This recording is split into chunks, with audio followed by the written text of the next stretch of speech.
살아가고 있습니다. 예수님에 대한 믿음이 아니에요. 예수님의 자체에 대한 믿음보다 자기 체면에 빠집니다. 사실 이런 것들은요, 믿음이 아닙니다. 이런 믿음에 대해서 제가 이름을 만든다면 종교를 빙자한, 하나님을 빙자한 자기 믿음이라고 했어요. 자기 믿음.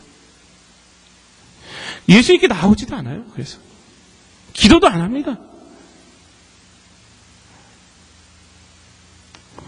우리의 믿음은요, 이 여인처럼 예수님께 나와서 예수님을 만지는 믿음이 돼야 돼요. 우리가 문제가 있을 때 더욱더 그 문제를 뛰어넘어서 주님이라면 해줄 수 있습니다. 주님 앞에 나오는 거 기도하는 거예요. 그래서 기도하는 겁니다. 우리가 내 마음에 있는 어떤 힘을 키우기 위해서 기도하는 것이 아닙니다. 하나님을 의지하는 거예요. 예수님을 붙잡는 겁니다. 그럴 때 우리의 삶에 변화가 생깁니다. 그럴 때 우리가 문제를 이길 수가 있는 것입니다. 우리의 자존심 다 내려놔야 돼요. 다 내려놔야 돼요. 여러분, 하나님 앞에 무슨 자존심이 필요합니까? 문제가 있을 때요, 우리가 하나님 앞에 나와서 무릎 꿇고 눈물, 콧물로 기도해야 되는 거예요. 그래서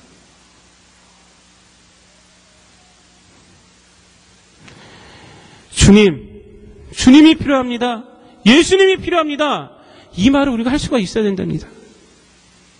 예수님이 나의 문제에 필요합니다. 예수님이 나의 병에 필요합니다. 예수님이 나의 아픔에 필요합니다. 예수님이 나의 삶에 필요합니다. 지금까지의 내 노력은 안 되었지만 예수님은 하실 수 있습니다. 그런 믿음으로 예수님을 붙들 때 예수님의 능력이 이 여인에게 나타난 것처럼 우리에게 나타나는 것입니다. 여러분. 사랑하는 성도 여러분, 지금까지의 여러분의 삶은 어떠했습니까? 이 여인처럼 혈류병은 없었겠지만 이 여인이 갖고 있는 육체적 수치심이나 마음의 수치심과 우울증은 없었습니까, 여러분? 남모르게 말할 수 없는 수치심과 그것으로 인한 우울증은 없었습니까? 교회 앞에서도 누구 앞에서도 얘기할 수 없었던 삶의 문제로 인한 그런 수치심이 없습니까, 여러분? 인간관계에서는 아픔들이 없었습니까? 혹시 또 상처를 주고 난 후에 남아있는 미안함이 이제는 옹이처럼 단단하게 되어서 자신을 누르고 있지는 않습니까? 아니면 상처를 받은 후에 남은 분노가 아직도 가시처럼 남아서 자신을 찌르고 있지 않습니까? 혹시 이런 상처들이 혹시 교회 안에서 또는 교인들 간의 관계 속에서 발생해서 영적으로 고립된 적은 없었습니까? 여러분, 혹시 지금도 그렇지 않습니까? 여러분, 예수님께 나오시기 바랍니다. 예수님 앞에 만약에 서기가 힘들다면 그럴 수 있어요. 그렇게 힘이 든 문제도 있습니다. 사실은. 그렇다면 이 여인처럼 예수님 뒤로 가서 예수님의 옷자락이만 해서 만지시기를 바랍니다. 그 대신 예수님께 나아가면 반드시 이런 문제들이 해결될 수 있다는 그 믿음만은 흔들리지 마시길 바랍니다. 그 믿음을 가지고 주님 앞에 나아가시길 바랍니다. 그 믿음이면 됩니다. 예수님은요, 예수님 앞에 있든 예수님의 뒤에 있든 그 믿음이면 되는 거예요. 그 믿음으로 주님 앞에 설 때, 주님의 옷자락을 만졌을 때 이 여인이 혈류 근원이 마른 것처럼 여러분의 모든 문제도 주님께서 해결해 주실 줄로 믿습니다. 두 번째로 이 여인의 믿음은요, 율법을 뛰어넘는 믿음이었어요. 율법을 뛰어넘는 믿음. 이 혈루증에 대해서는 제가 말씀 초두에도 잠깐 말씀을 드렸지만 이 병은요, 자신에게만 영향을 미치는 병이 아니라 타인에게도 영향을 미치는 병이에요. 그녀가 접촉하는 사람은 누구든지 더럽게 만들어지는 병이에요. 자기만 더러워지는 것이 아니라 자기가 탁 만지면 그 사람도 더러워져서 하나님 앞에 설 수가 없어요. 그러한 병입니다. 그런 그녀가 그걸 몰랐겠습니까? 내가 만지면, 누군가를 만지면 그 사람은 더러워진다. 그걸 몰랐겠습니까? 그런데 그녀가 생각한 게 뭡니까? 내가 예수님을 만지면 내 병이 낫겠다고 생각했다는 거예요. 내가 예수님을 만지면 내 병이 낫겠다. 예수님이 더러워진다고 생각하지 않았어요. 예수님이 들어진다는 생각 안 했어요. 예수님은 자신의 부정이 통하지 않을 것이다 라고 생각했다는 겁니다. 그 생각대로 예수님은 부정해지지 않으셨고 오히려 예수님의 능력이 그녀의 병을 낫게 했습니다. 이 여인의 이 믿음은 뭐냐면, 이 여인의 예수님에 대한 이 믿음은 율법을 뛰어넘는 믿음입니다. 율법은 너는 누구도 만지면 안 된다 이거야. 그러나 예수님 앞에 섰을 때는 예수님의 능력이 나를 고칠 수 있다는 거예요. 율법을 뛰어넘는 믿음입니다. 이 여인의 예수님에 대한 믿음은 우리에게도 필요해요. 우리에게도 필요합니다. 십자가 사건으로 우리에게 다가오는 거예요. 예수님의 십자가 사건은 저와 여러분의 죄를 대신 지신 구속의 사건입니다. 그러나 예수님은 우리의 죄로 인하여 더러워지지 않으셨어요. 우리의 죄가 그분에게 영향을 줄 수 없다는 것입니다. 그 사실이 증명된 것이 바로 부활인 거예요. 우리가 예수님의 영향을 받아서 우리가 의로워지는 것이지, 예수님이 우리의 죄로 인하여 죄인이 대해서 십자가에 달려 돌아가신 것이 아닙니다. 예수님이 십자가에 달려 돌아가신 것은 우리의 죄를 지시고 돌아가신 거예요. 지시고. 의로운 사람이 우리의 죄를 지시고 돌아가신 것이지, 우리의 죄의 영향을 받아서 죄인이 되어서 죽으신 것이 아니라는 것이에요. 예수님의 죽으심은 의인의 죽음이에요. 그래서 의인의 죽음. 이 사실을 인정하는 것이 참으로 중요합니다. 예수님은 자신의 죄로 인하여 죽은 것이 아니라 바로 저와 여러분 각자의 죄를 짊어지시고 대속의 죽음을 당하셨다는 거예요. 즉 우리의 죄의 영향 아래서 죽으신 것이 아니라 죄를 짊어지시고 죽으신 것입니다. 그 십자가를 믿는 우리들도 마찬가지입니다. 마찬가지예요. 모든 인간은요, 사실 왜 죽느냐? 죄의 영향 아래 죽는 거예요. 죄의 영향 아래 죽는 겁니다. 죄의 영향 아래. 그러나 예수님을 믿는 사람들은 더 이상 죄의 영향 아래 죽는 것이 될 수가 없습니다. 예수 그리스도를 믿는 사람들의 죽음은 하나님이 인간에게 정하신 육체의 죽음이에요, 그냥. 그러나 그 죽음은 부활을 향한 죽음이에요. 크리스찬의 죽음은요, 죄 때문에 죽는 것이 아니에요. 왜? 예수님의 능력이 우리에게 입혀졌기 때문에.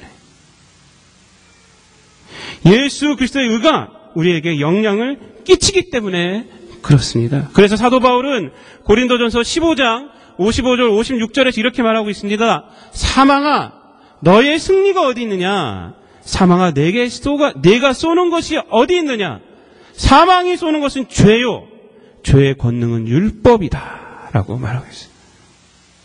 이 구절에 대해서 고 김치경 목사님은요, 빛 색깔 공기라는 책에서 이렇게 설명하고 있어요. 이분이 암에 걸리셨다가 6개월 만에 돌아가셨는데 그 6개월 동안에 쓰신 책이에요. 그 아들하고 같이.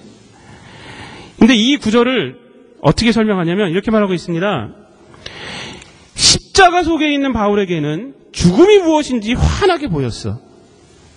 죽음의 본질이 무엇인지 너무 환하게 보여. 너의 쏘는 것이 어디 있느냐라고 조롱했던 것이다. 바울은 죄의 삭세에 의한 죽음을 조롱했다. 오늘 저녁 나에게 바울의 말씀이 그냥 전해지는구나. 그 쏘는 것이 다 빠져버린 죽음, 이제 증오스러운 것이 아니라 친근하고 친숙하게 내가 맞아진다. 이제 죽음은 그 쏘는 것이 다 빠져버린 부활을 향한 하나의 과정일 뿐이다 라고 그 아들에게 말을 했어요. 그 아들이 이러한 얘기들을 다 적어서 책으로 낸 것이 바로 빛 색깔 공기예요. 이분 말씀이 뭐냐면 크리스찬의 죽음은요, 죄 때문에 죽는 것이 아니라는 거예요. 주님 안에 있을 때 죄가 쏘는 것이 사망인데 그 죄가 빠져버렸다는 거예요. 빠져버린 죽음이에요. 우리 크리스찬의 죽음은 그 죄가 빠져버린 죽음, 부활을 향한 하나의 단계일 뿐이다. 성도의 죽음은요, 죄의 영향 아래서의 죽음이 아닙니다. 성도의 죽음은 예수 그리스도의 영향 아래서 우리의 첫 열매 되시는 예수 그리스도처럼 부활을 향한 죽음이에요. 하나의 단계, 하나의 단계. 우리가 태어나서 소년기, 그 다음에 청년기, 그 다음에 노년기 이런 걸 거치는 것처럼 하나의 단계요, 단계.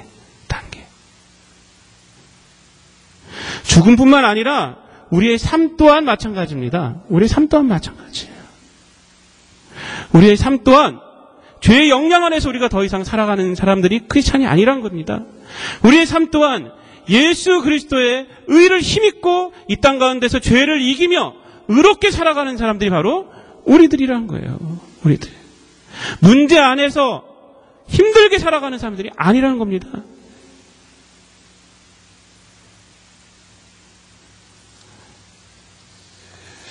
결론적으로 말씀을 드리겠습니다. 사랑하는 성도 여러분, 예수님은 모든 문제의 해결자가 되십니다. 특히 오늘 주인공인 이 여인처럼 남들에게 말 못할 과거의 수치심으로 인하여 정신적으로, 육체적으로 지금도 고통받고 계신 분이 계시다면 이 시간 예수님을 만나시길 바랍니다. 예수님의 옷자락을 붙드시기를 바랍니다. 자신의 신념에 대한 믿음이 아닌 이 여인처럼 예수님은 나의 문제의 해결자가 되신다라는 믿음으로, 예수님에 대한 믿음으로 나오신다면 예수님은 여러분을 결코 실망시키시지 않으실 것입니다. 분명히 예수님의 능력이 이 여인의 혈류 근원을 마르게 한 것처럼 여러분의 가슴을 시원하게 해드릴 것입니다.